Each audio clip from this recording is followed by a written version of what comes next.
नमस्कार, मैं हूं आपके साथ मयंक। देखिए, बेहद दुखद खबर आई है वेनेजुएला से। आपने देखा ही होगा, वेनेजुएला में 2 भूकंप के झटके आए। देखिए, भूकंप के कई झटके आए, लेकिन 2 भूकंप के झटके सिर्फ कुछ सेकंड्स के अंदर। पहले की तीव्रता थी 7.2 रिक्टर स्केल पर, और इसके चंद सेकंड बाद दूसरा भूकंप आ गया 7.5। ऐसा बहुत कम होता है कि 2 इतने बड़े भूकंप के झटके, आफ्टर शॉक्स आपने सुने होंगे, लेकिन इतने कम समय में 7.2 और 7.5 का भूकंप आ जाए, ये बेहद दुखद। और इसका नतीजा ये है, वेनेजुएला में ज़बरदस्त तबाही देखने को मिली है। और जिस तरह की खबरें सामने आ रही हैं उसमें ये बताया जा रहा है, देखिए, अमेरिकन जियोलॉजिकल सर्वे के मुताबिक कहा गया है कि 10,000 लोगों की इससे मौत हो सकती है, ऐसी 44% संभावना है। और 30% संभावना ये कहती है कि इस भूकंप में 1 लाख लोगों की मौत भी हो सकती है। यानी जब जो लोग दबे हुए हैं मलबों के नीचे, जब इनको बाहर निकाला जाएगा पूरी तरह से, जिसमें अभी महीना भर लग सकता है, उसके बाद जो मौत का आंकड़ा आए वो 1 लाख तक पहुंच सकता है। इस तरह का दावा अमेरिका की जियोलॉजिकल सर्वे के मुताबिक USGS की तरफ से किया गया है, जो कि बेहद दुखद है। और कराकस जो राजधानी है, वहां पर तमाम इमारतें गिरी हुई हैं, जिसके वीडियोस, जब भूकंप आया उसके वीडियो सोशल मीडिया में वायरल है। अभी तक देखिए, सरकार की तरफ से किसी तरह मौत का कोई आंकड़ा अभी बताना संभव ही नहीं है। जब ये दावे हो रहे हो कि 10,000 से 1 लाख मौत हो सकती है, तब कोई आंकड़ा सामने नहीं आ सकता।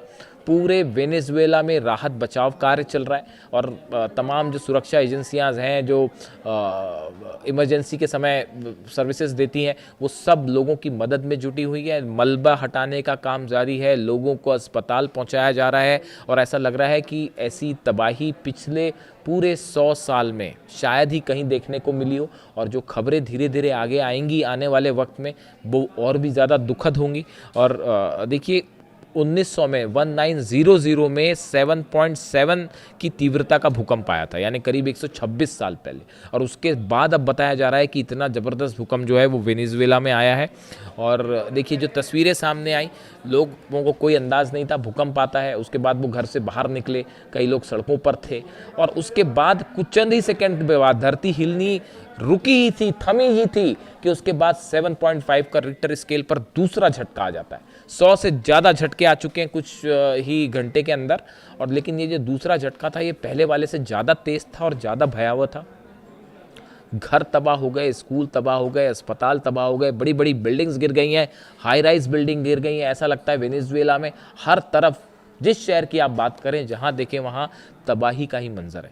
अंतर्राष्ट्रीय कई देश जो हैं, ईरान समेत, ईरान की तरफ से भी बयान आया है कि हमसे हर संभव जो मदद होगी वो हम वेनेजुएला की करने की कोशिश करेंगे। ऐसे ही तमाम देश जो हैं वो वेनेजुएला के साथ खड़े हैं। भारत की तरफ से बयान आया है कि हम पूरी मदद को तैयार हैं वेनेजुएला की। और इन हालात में अगले चंद दिन या अगला पूरा महीना वेनेजुएला के लिए बेहद मुश्किल भरा साबित हो सकता है। वेनेजुएला चर्चा में क्यों था, आप जानते ही हैं। वहाँ जो कुछ हुआ, जिस तरह से सत्ता परिवर्तन किया गया अमेरिका ने, उसके बाद वेनेजुएला के ऑयल को लेकर तमाम खबरें थी, वेनेजुएला चर्चा में था। लेकिन इस बीच ये जो भूकंप है वहाँ पे, इससे त्राहिमाम मचा हुआ है। इससे जुड़ा जो भी अपडेट होगा, इस बेहद दुखद खबर से जुड़ा जो भी अपडेट होगा, आप तक पहुँचाएंगे। Thank you so much.